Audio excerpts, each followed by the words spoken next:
Hi, Melissa. Welcome to the Women Hi, Make It podcast. thank you. Super I'm fun to have excited. you here with your drum kit in the background. For those who are just listening, Melissa is sitting in front of her fabulous drum kit and a beautiful neon sign that says The Big Lisa Show. Yeah? The big Lissa, yeah. Oh, The Big Lisa. Wait, what is the last word? Live. The Big Lissa Big Live. Lissa Live, yeah. Can you tell us about that? Because Melissa, you are a director, a performer, a sexual health educator. Tell us about this live that you do, this show. Yeah, so that is my training is as a sexual health educator. I've worked in that field for the last 14 years, so that's what I'm trained to do. I love doing that. And recently, I've been focusing more on the online world, creating video content around that topic and developing a show around sexual health education. And so this sign represents a live stream that I've been doing in the last couple of years that is, a musical sexual health education show, and it's interactive, with people chiming in, asking questions, asking for requests for certain songs. And it started off like I just had a handful of songs that I did about different sexual health topics that are silly and like just trying to get the conversation going. And then people started requesting tons of different, they're like, oh, can you do one on eczema, the skin condition? I'm like, that is not my purview, but sure, and can you do one on English muffins, the breakfast food? I'm like, yeah. So Did it you? just kind of, yeah. Oh yeah. Oh yeah. I'm not going to pass that up. Oh my God. What did you have to say about English muffins? I What's the talked about how I did it to Life is a Highway and the live, and I actually have this English muffin costume that my sister made me right here. And if you must know, this Oh is my probably the direction you wanted to go today. And this is the butter. oh my gosh. For anyone who's just listening, go check out my YouTube so you can see Melissa's fabulous costume as a The human thing English is, like, muffin. my Oh sister my is an God. incredible art maker, puppeteer, everything, and she made this for me. And it's perfect. If you're looking at it, you see it's perfect. If you're listening, you might just have to take our word for it. But the thing about it is that it's like squeezing my face. Like it's squeezing. It's squeezing real good. It's So anyway, yeah, this isn't sexual health related, but it's like, when someone asks for, so my take on English muffins was that they're boring. They're boring, but they're good. they're delicious. Yeah. Yeah. And I talked about how the person who created them's name was Samuel Bath Thomas. Basically, what I do when I get a request is if it's about a complicated sexual health topic that I'm going to take a lot of care and attention and do it right. But when it's about English muffins, I'm going to just go to Google and be like, what's an English muffin? And then basically just sing the Google, you know? Yeah. Okay. Cool. Good. I mean, you're welcome to wear that for the full show. I mean, I really enjoy it. Honestly, I might put it back on, but right now it was squeezing. It was really giving me the good squeeze. So Oh my gosh, this is starting off so amazing. I have not laughed this hard in a long time. So, Melissa, let's say that I found out about you because of Instagram, because I've seen your fabulous videos, these reels that you do. I haven't seen the breakfast food related ones, but I have seen the phenomenal women's health related videos that you do. The first one I saw, somebody on that I follow in their story posted the video of you talking about making sure that men wear a condom, and you were dressed as a bee. oh Buzzing yeah. around a park, and you said to the guys who didn't want to wear a condom to buzz off. And I was laughing just as hard as I was right now, maybe harder. And I just loved it because I happen to have been dating someone not too long ago who did not want to wear condoms and would really be pushy about it. And I knew in my brain that that was really not acceptable behavior. And at the time I thought, well, of course, most guys don't want to wear one, but I think there's a level of respect when men allow for it to be a woman's request and to honor that request. Of course. Yeah. And I think that's why it really hit me when I saw that video, is because I don't think a lot of women realize that. And when you're in the moment and it's just you and this person, I know, at least for me, there's been times where I felt kind of I didn't know how always to advocate for myself. And I also didn't know in the moment, is this a reasonable request? Should I not push this? I've been there before. And I think a lot of women are in that position where they don't know how to advocate for what they want or for their bodies or to understand their bodies. Because let's go beyond that. You talk about all sorts of women's issues, whether it's their period or, their hygienic smell, all of these things that even to this day in 2023, some women or even girls are completely clueless about and are freaked out about, don't understand it. And so they'll just often go without and suffer as a result. Yeah, it's really tough when we're taught that a part of our body is shameful or embarrassing or gross, right? So even if we're hearing that from when we're young, like, oh, that part, I mean, everyone hears that about their genitals to some extent, I think, like regardless of gender, but I think people with vaginas are going to hear that more often, that, oh, it's gross, it's going to smell. Da, da, da. When I was teaching sex ed in the classroom, constantly getting questions about the smell of the vagina and like, what if it smells like fish and all this stuff. And I think over time that can just make us, we know over time that can just make us feel embarrassed, ashamed. And then we're kind of like, I'm not going to go there because I'm scared of what I don't know what's going on there. I don't know.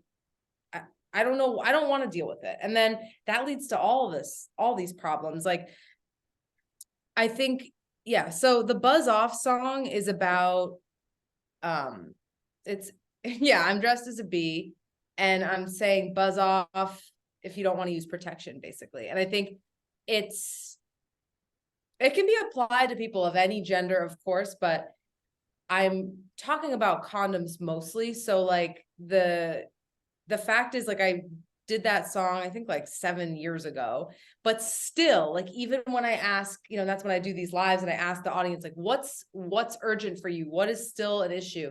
That continuously comes up as like feeling pressured to not use protection. And I think the fact that is, when I started doing this in college, this work, that was a big issue then. And I would talk about that in the dorms and we would do all these activities to like, what would you say if you're with someone and they don't want to use protection? How could you respond to that? Or on the other side, like if you're with someone who asks you to use protection, how do you respond? Because we don't want to just put the onus on the person who wants to use protection. What about the person who's being asked to use protection and they don't want to, but they're like, oh, well, okay, I hear that my partner wants to use it, so I'm going to like make a different choice and make them feel comfortable and say, of course, so it's like giving people opportunities to practice these conversations that we haven't been taught to have, by the way, in a safe and like maybe fun, silly environment is so critical in sex ed, because if we can do that in a fun, silly environment, then maybe we're a little more able to have that in a real situation with a partner. So that's the idea behind it. The song is silly, but it does hit on like pretty intense topics. And I take a lot of care with how I wrote that song. And I'm kind of making light of some of the excuses that people have to say, oh, I don't want to use protection, but I'm trying to do it in a way where it's like, cut that out, just cut it out. Yeah. And it's not okay if you pressure someone ever. So it's like serious themes, but I'm trying to keep it light. So it's an interesting balance that I'm very intentional about keeping. Well, you do it beautifully. You do it so well. And, I think it's good to frame it in that way, because I think it's to give it some levity helps us to connect with it more, I think, because here's another thing that I love about what you do. Many of us, if we did receive sex ed, it felt like a science lesson, right? It felt very detached from our own experience, I think, is what a lot of people think. And so we brush it off. I think a lot of kids, teens, if they're going through sex ed class, if they even get it, there's still a lot of people, even in this country, who don't receive sexual education. But if we think that it's just kind of a joke, we're not really going to listen, and we're not going to ask pertinent questions if we don't feel safe or comfortable doing so, because the instructor maybe just, again, kind of keeps it very educational, very scholarly, and we don't feel safe asking questions. So I love that you're bringing up topics that, again, I don't recall in sex ed talking about what do you do when you want your partner to wear a condom and it hasn't been brought up, or they say they'd rather not. How do you share your voice? Right. Right. And I think it's good that you gave those examples, because I bet there are women out there who are like, oh yeah, it doesn't feel good for you. Okay, yeah, we won't use one. Or, oh, you don't know how to put one on. Okay, then fine. But to realize that's not a good excuse to not honor what you're asking for, because there's a lot of repercussions to not using protection. It's not just like a preference for a position, right? It's like, this is leading me at a risk for STDs, for pregnancy. So I love that you bring up the matter of like, sorry if it's not comfortable for you, but there's something bigger at stake here, which is a woman's well-being and health and safety. Yeah. Yeah. Or I think, anyone's, right? Any gender, like you still Yeah. deserve to have your preference to use protection. totally. And like how to work through those conversations when two people want different things. Cause that's the reality, is like someone very well might want one thing and someone might want another thing. And like how we're not taught to have those conversations, you know? And I think there's a way that in sex ed, we tend to think of it like, oh, it's just listing out the STIs, listing out the birth control and have a good day, you know, but there's the beauty of it when it's done well and when it's comprehensive is that it can provide a space to talk about those dynamics. What if they're like the power dynamics that happen when there's like, you know, people, different genders, like different gender expectations affect the power dynamics and relationships and all of that, and how that, you know, works or doesn't work with these conversations about protection. So it's all so important, and, you know, it's serious stuff, and it definitely can have, you know, it can affect people's lives. And so it is important, but I know that, you know, even like I said, going back into doing this in college, I remember I would ask, what are some reasons people say they don't want to use protection? And as people are shouting them out, I would write them on an index card and we would like pass them out. And then people would practice, like, if someone said this, how does the other person respond? Because I think it's important to, you know, as an educator, to not just go into a room and say, well, this is what is important to know, right? So a huge value that I hold in all of this work, whether it's in the classroom or, you know, doing, you know, the stuff that I'm doing now through video, is asking people, like, what do you care about? What are excuses that you've heard, or what are reasons that you've heard? And because that relates to your life, you know, that's more relevant to you versus like, oh, I'm coming in here to tell you what I think. So I'm not interested in that. Of course, there's always curricula that you have to follow and all of that, but in general, I'm interested in how can I create a space where people can have these difficult conversations that, like, maybe, yeah, we've never been taught that we could have. Yes, definitely. And another facet that you address, Melissa, that I think is really wonderful and important is, and it's specifically for women, is helping them to understand more about their bodies, and that every body is different. And especially when it comes to our genitalia, because that's another thing that's not talked about. And that I think a lot of women can feel insecure about is, do I look weird? Do I smell weird? Am I, you know, is this something I should be self-conscious about, rather than celebrating however it is that you show up, and knowing that however you show up in any of your parts is fine, whether it's your breast or your vagina or anything else. Right. But so often there's, especially now with everything you can find online, it's easy to feel self-conscious and worry, you know, or that you won't be, you know, someone won't find you attractive if this is different. So that's what I love about the theme of your videos, is it's sort of like, hey, because you also talk about like having facial hair as a woman. It happens. We have mustaches. They grow in. We got to do something about it. We get, you know, you talk about bumps, like razor burn, all these things that we're told we're not supposed to have. Your vagina is supposed to look perfect and cute, and you're not supposed to have weird bumps or weird hairs on your body. And it's like, well, I do. So what do you want me to do about it? It's just very stressful. Like, I remember growing up and just feeling very embarrassed about it all. And, you know, I was lucky to not get, you know, any like negative messaging from my parents, but it was still very, just in general, there's all these things that you can be embarrassed about with your body.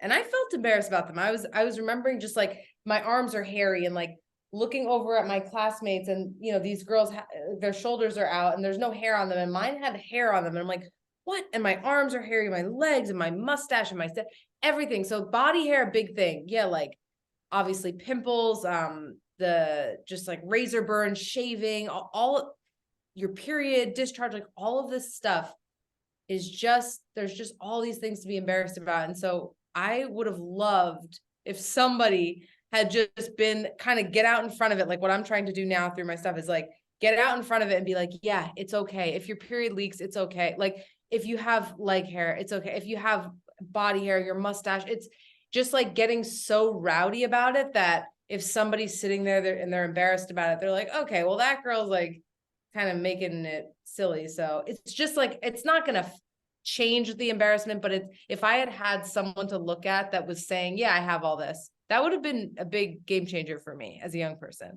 Yes. Yeah. So it's so amazing that you're putting that out there. Thank you. You can spend a lot of time. I mean, I have a whole song about like bikini wax, like, and how it's just such every single, I find it to be such a stressful experience, and they always make comments, and I make a joke, well, I come in once a year, whether I need it or not. And they're like, oh, well, you need it more than that. I'm like, okay, I'm making a joke. And also like, how dare you? And they always have some comment to say about it. And it's just, I would have loved if somebody were like making light of that. So I didn't feel like, oh God, if I don't do that, it's going to be a problem, you know? Yeah, absolutely. To be able to, again, make light of it, bring some levity to a situation that is, you know, from a young age for most women is a lot of pressure and a lot of messaging that women are just supposed to be pretty and perfect and that's it. And if you're not, then, you know, it's very fear-based. It's like, well, then you're not going to get the relationship you want. You're not going to get the love that you want. And that's pretty messed up messaging to receive, that if we have too many blemishes or don't look the right way, that we're going to maybe lose value or worth.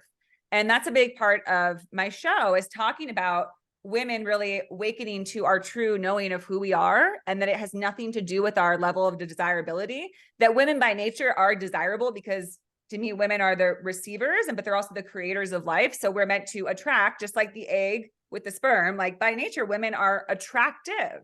They're attractive things. They draw in from the time of conception, yet that's not all that we are. And attraction is based on way more things than being quote unquote perfect, right? Just because you have mustache hairs or because you smell a certain way doesn't mean that you're not good enough or that you're not beautiful or sexy or whatever you desire to be. And I think that women will do a lot, go to great lengths. You know I have through a lot of my life, right? And I still do. And I wish I didn't. And that's why I'm glad there's people like you, because I would love for the pressure to be taken off of women to have to fit this very specific mold that I think is very much, you know, promulgated by male ideas that we hear about, right? What they like, what they don't like, what they ridicule. And so we're like, ooh, I don't want to be ridiculed. So I'm going to try to do everything I can to stay safe. Yeah. But we can't though. Like, at a certain point, there's only so much we can do. And that's where we get to the point where it's like, why do I go to these lengths? Why do I try so much to fit this mold? Oh, wait. It cut out for a second.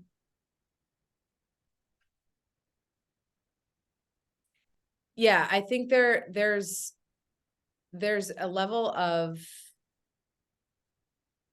privilege that I feel like I've had to be able to kind of say, oh, I'm not going to follow those specific standards. Like I know it's not safe for some people to say I'm not going to follow those standards. So I acknowledge I have a lot of privilege in that I've said things like, oh yeah, I'm not going to shave my legs for a decade. There's just certain things that, you know, I've decided to not do. And then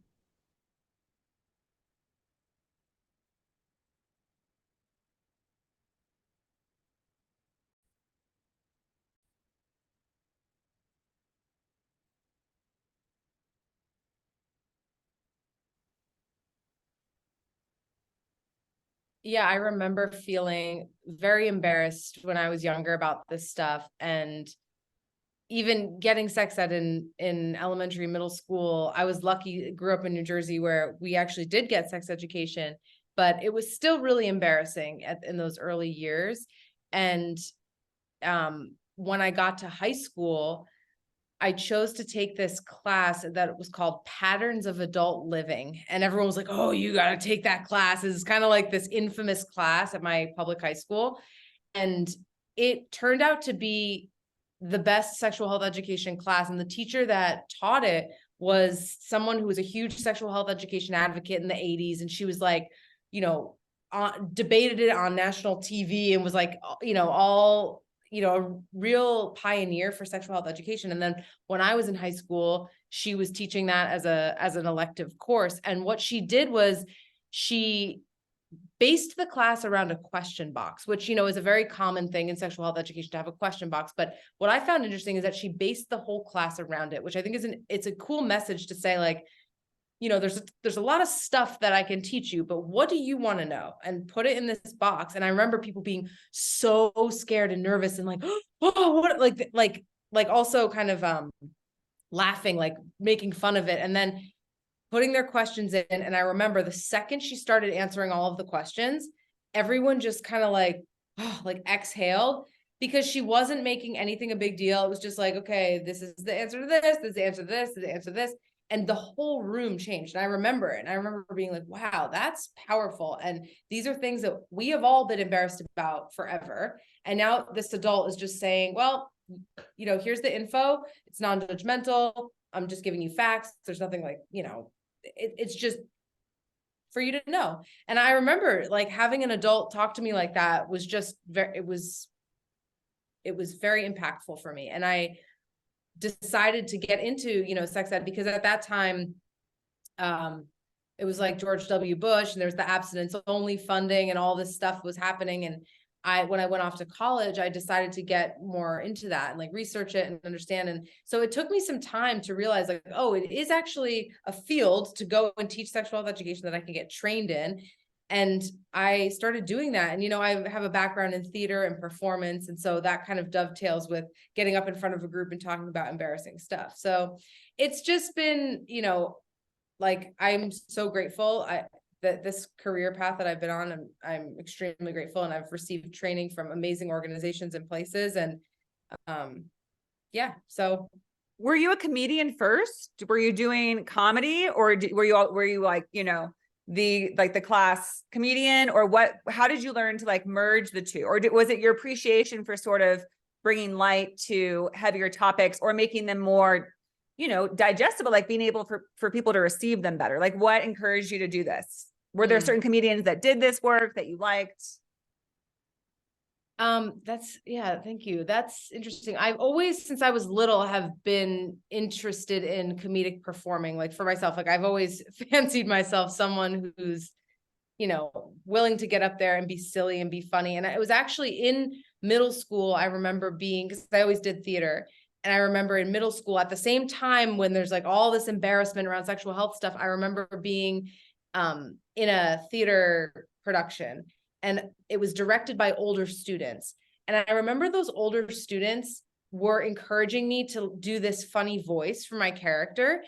And they were like, they're in high school, I'm in middle school. And they were like, oh yeah, if you do it like this. And it ended up being really funny. And I remember the feeling of like, oh my God, that's so empowering to like be able to portray something that people are laughing and I'm in control of it. And it was just like, it's interesting that you asked that question, because at the same time of feeling so embarrassed about sexual health stuff, and then also feeling that power of like, oh, I can make people laugh. They both, they were both around that really formative middle school time. And then going to college, I always did sketch comedy in college, and I was teaching sexual health education. So I've always had these two parts of my life. And, truly when I've been in the classroom in like a professional setting, I'm not cracking jokes left and right. That's not how I teach sexual health education. But what I'm doing now is really trying to merge the two, because I see the value in people being able to laugh about this stuff. But I also take it very, very seriously. Like it takes me a long time to decide how I'm going to do these songs and what messages I want to come through. It's not just me, spraying them out. I'm really like thinking hard about what I want to get through. So yes. Well, you do it wonderfully. They're amazing. And you do talk about such a wide range of things. You did a fabulous song about smegma, related to the foreskin of men's penises. Again, a goofy, ridiculous topic that everybody laughs at, but it's a real thing. Yeah. That was actually, I think, my most viewed video on TikTok ever. Because it's hilarious. It's an amazing thing. It's to an Oasis. It's to Wonderwall, the Oasis. And I'm wait, what? Is it? There was one with like a Mambo number 4. Oh, Mambo number 5. Oh, that's okay. Yeah. That one's about the foreskin. Yeah. Smegma is the one about, yeah. So anyway, that's to an Oasis song, whatever. I'm just detailing what Smegma is. The Mambo number 5 is me marching around singing about the foreskin. Yes. Which Saying is some great. folks have it, some don't. Yeah. That's And you another gotta watch. surprise Yeah. that women will encounter, or anybody can encounter, when it comes to some of our first sexual experiences, or even down the line. If you've never seen one, an uncircumcised penis is different, and you can have some questions. And again, these are things that when you're in the moment, it's very confusing, and there's not always space to jump on your phone or ask questions, whether it's wanting to use a condom or wondering, hey, there's something weird here. I want to ask this person if they're clean, but how do I ask these questions? How do I know what is going on with their penis? What's going on with this? What's this discharge? All of these things are things that in the moment can be really scary if we haven't listened, but somebody who's listened to your videos might be able to say, oh, I know what this is. And like knowing how this. to have those conversations about getting tested, Yes. you know, and not making someone feel uncomfortable to be like, oh, do you have anything? But more like, you know, yeah, do you have any STIs? Like, when was the last time you were last tested and stuff like that? You know, using that kind of language, you know, steering away from the like, oh, that's dirty or whatever. It's important that we teach people how to have those conversations, because it's not easy, you know, like, and when do you have that conversation? Because it takes some time to go get tested and take some time to get the results back. So there's all this stuff that I think is important. And the more that we can start having those conversations, the better. Yeah. And I think it ties into empowerment, but also feeling that you can be responsible and respectful towards your body and honor your body in a more powerful way. I think that when it comes to sex, it can be, there can be a detachment for a lot of people, a feeling like they don't really know, you know, how their body is supposed to work, or what it's supposed to look like, or what something's supposed to feel like, right? Or how they can make sure that they're staying clean and safe when engaging in sex. Because again, we get mixed messages that it's sort of like, some people get the messages that sex in general is bad and that our bodies are bad in some ways. Yeah. And that can be very detrimental to a person being able to care for and really love their body. That's another thing that I feel comes through in your messages is, hey, be connected with your body, get to know your body. It's not scary. It doesn't have to be foreign. It doesn't have to be this weird thing. Get to know it and honor it, and make sure that if you're going to be intimate with someone, that they're going to honor your body, and that you're safe asking the questions you need to asking for the things that you need in those times. Yeah, I did a song called Get to Know Your Groin, and it's all about that, because I think just knowing how it smells, how it looks, like if there's anything new, knowing to get that checked and all of that, because again, it's something that if we're told to be embarrassed about, then it's weird to like look and know what it looks like and what to expect. And so I think, yeah, it's all tied in. And like you said, with pleasure too, it's really, it's not just the preventative health, you know, preventing STIs thing. It's like knowing your body to know what feels good, what doesn't feel good, and how do you communicate that? Yeah. And I think that's so huge. It's so big because, again, I think some people are not naturally comfortable with their body or with sex. So that will just become something that they go through the motions of, and don't realize that it's, you know, meant to be a heightened experience of intimacy and connection between two people or more people, however it may be. And that's, you know, that leads to missing out on something that's a beautiful thing.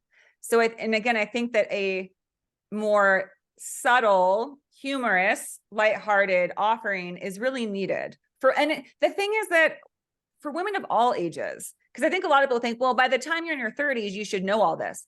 A lot of women don't, right? Another thing that you speak about is sort of our menstrual health and how working with our periods, because even into your 30s, you can still feel overwhelmed about how to deal with, you know, bleeding every month. And you talk about the different, you know, cups and the new like underwear you can wear, like the pad underwear. There's new options, there's new things. And again, just bringing to the forefront the reality that this is stuff that women deal with on a monthly basis. It's good to know your options. It's good to be honest and open about it, and not just kind of keep it under the surface and struggle with it. Some people have different types of periods and different ways that they bleed, and they don't always know how to explore that. Yeah. And also just getting the tracking one's own cycle, and not just the period days. I've learned recently about, in the past few years, about really tracking like mood and physical, emotional health, like every day, even if it's just like just checking in like a word or two and just kind of tracking that. There's a whole thing about the apps, but I've just been doing it in my notes app. I just made a table, and it's like all 1 to 30 or however many days your cycles are. And you just put like, just write a couple of notes each day of like how you're feeling. And you can start to see month after month, oh, like in the beginning of my cycle, if I overdo it, I tend to be like really cranky mid-cycle, or I actually feel this immense amount of creativity in my premenstrual phase. And like, these are things that, you're told, oh, PMS, blah, blah, blah. And for some people, it's so bad and it's so tough.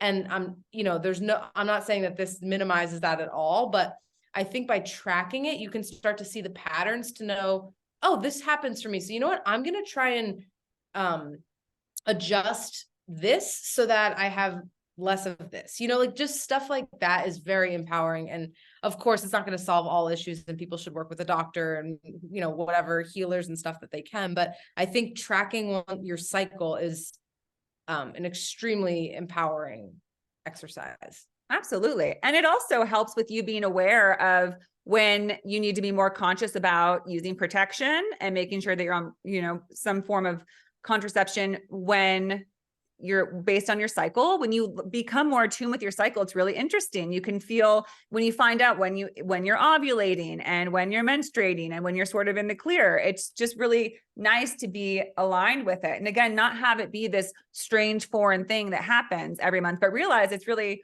it's working with you, and you can work with your period. And as you said, you can track it to find out when you kind of need to take some time, right? A lot of women, when they're bleeding, need to sort of conserve their energy. They need to rest a little more. They need to take some time to some downtime. But we live in a world where you're told that you need to grind and keep at it 24/7, no matter what's going on with you. And this is for everybody, not just for people who have a menstrual cycle. But we're told, you're not supposed to honor the natural cycles of the year or of your personal cycle. And the more attuned you are with it, the more you work at your highest, in your optimal levels, right? Totally. I agree. So that's another great thing to shed light on. Also, you speak to UTIs, which I really like because, again, even people into their 30s, I know people who they had really bad, that horrible bladder pain you get from a UTI. I've had a friend who it became a kidney infection because they didn't know who to go to about it. They thought it was just, maybe cramping or just discomfort, but it's something that happens from sex often. And there's ways to prevent it and ways to treat it. But if you don't know, then it can escalate, right? Or that it can keep reoccurring. Yeah. And the truth is, like people don't always have the best experiences at a healthcare setting or like at a doctor. And that's real. And it's important to try and find a provider that you feel comfortable with so that you can call and be like, hey, I'm experiencing this. But it's intimidating. Like I talk a big game. I'm like, go to your healthcare provider. But then like when I have to go with a piece of paper with all my questions on it, and I have to like have that with me because I get overwhelmed when the doctor's like, okay, any other questions? And I'm like, I have 25 questions that I need to ask you. Like, you know what I mean? It's just, you have to have so much like preparation to get those questions answered. So it's not easy. And I have a lot of privilege going into a doctor's office. And I just think that it's important, but it's so much easier said than done. Yeah.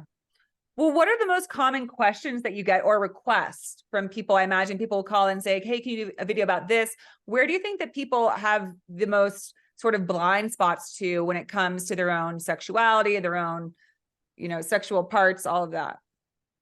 Yeah, I've always said, I think people know a lot more than we give them credit for. And I think especially young people, I believe young people, they know a lot of this stuff. They really young people know a lot. I think that what people ask for, at least in my experience, is a space in which to have the conversations about this. So it's not necessarily like, oh, I want to know the facts about this or that. It's like, I want to feel safe talking about this. And how does that happen? That happens by having some type of facilitated or like just safe place where people feel like it's inclusive and, you know, of their gender, of their orientation, of their bodies, of all, you know, of their identities. And so I think like those types of spaces are what I'm interested in creating, less, you know, about the, oh, this is what this STI symptoms are, and this is what this birth control side effect is, because those are all things truthfully that, you know, only like a healthcare provider really can be the person to answer. But I feel like what I'm most interested in is that space where people can start to say like, how could you respond in this situation? Or what could someone do in this situation? How would someone advise someone in this scenario? So it's like those skill building, I think, of like talking about this, whether it's to a parent or a partner or a friend or whoever, or a doctor, you know, those are hard conversations. They are. They are. And you're already creating that space, Melissa, that community. I've really enjoyed the comment sections of your videos on Instagram because I've been able to throw out some of my honest experiences and had people respond. Really? Again, yeah, well, your one about menstrual cups was helpful because I recently tried one. I didn't like it. And so I put it out there. I was like, hey, I don't like it. I didn't find it very realistic for me because like it's, you know, there's a lot of mess when you try to change it out. And, you know, I want to be environmentally friendly, but it didn't mesh with me. And so people were, I put that in there and they said, I hear you. Here are some other options that I use. And I don't know where else I would go to have that conversation besides like a few of my friends, but that's not a forum of people. And you're bringing people together, you know, you have a large audience and it's beautiful. And then there was also one about like the UTIs that I liked because there became a conversation around, you know, sometimes it can be if you're, I mean, this isn't medically sound, if you will, but I put out there that I've had partners that were just, I don't think that we meshed. I think that it was not a good connection. And I felt like it was just my body responding in a certain way to that, whether it's their pheromones or whatever you want to call it. And a lot of women agreed. And they were like, yes, I had a boyfriend for 3 years. I had UTIs the whole time. I thought there was something wrong with me. I went to the doctor. They couldn't help me. As soon as I broke up with them, I never had that issue again. So I like being able to talk about the stuff that you're not going to find out at a doctor's office. That is sometimes some things are just sacred to the women's experience and our bodies. And there's some things that medical advice can't explain. And so I think it's important to have outlets for those kind of conversations where it's like woman to woman. What has this been like for you? So that we can feel, again, not so alone in these questions and explorations. I hear that. I think it's helpful to have these spaces online or in person or whatever, or just a community where you can share and learn from others. And I think I've been so grateful that the reception of my videos and stuff online has been mostly like very positive. Like people are so welcoming of my videos. And I've found that to be just really heartwarming because like you said, you know, people saying, oh, if the cup didn't work for you, maybe like try the flex disc or whatever. Like there's other things like that's just very sweet that people, you know, are engaging like that. And it's helpful, I'm sure. And I'm sure there's tons of people that the cup doesn't work for. And so, yeah, I think having that kind of space and community is what I'm interested in continuing to build. And I think, you know, I'm hoping to build that more in person as I do more live shows and stuff like that in person, because that feels really heartwarming as well. I'm sure. Well, I am so impressed by your work, Melissa. I'm so grateful for you and your work. What is next for you? It sounds like you want to continue what you're doing and, you know, keep the momentum going in terms of offering these wonderfully informative yet also hilarious, you know, videos, sound bites that can educate, but also help connect people. So you're going to keep doing that. What else is on the agenda? On the agenda, thank you for asking. I'm working on a more long form sexual health education show that I'm animating. So I have my first episode. Yeah, I've taught myself how to animate.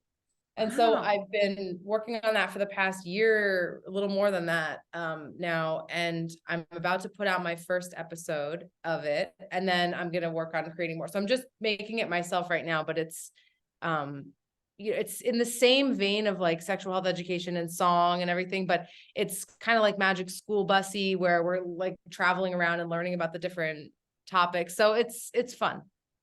That sounds incredible. That sounds Yeah. amazing. I love I'll it. let you know when it comes out. Well, I'm super excited for you, Melissa, and this Thank journey you. that you're on.